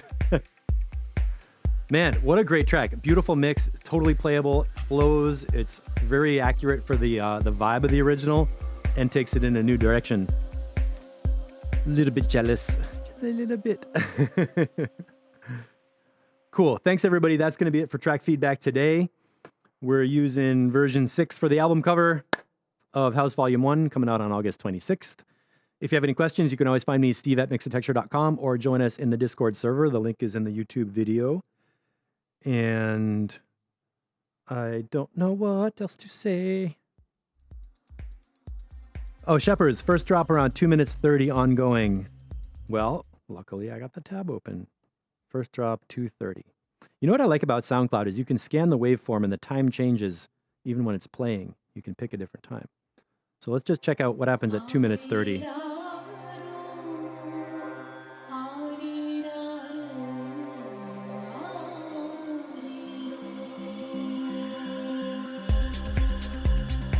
Only when the low mid synth and the vocal are playing together. I'm just happy to listen to this track a little bit more. It's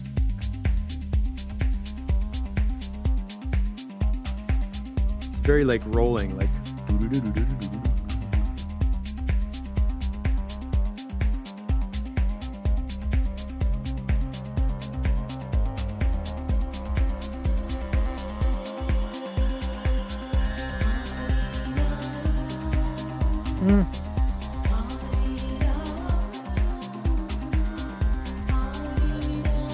I would put this up for mastering. I don't think there's anything that needs to change in the mix.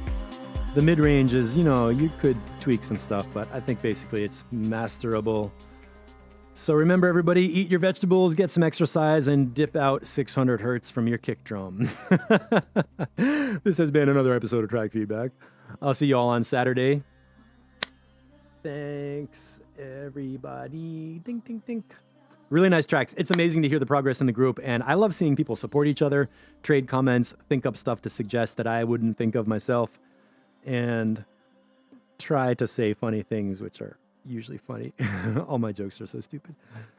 So that's going to be it. Yeah, Pivot's going to make this pure gold.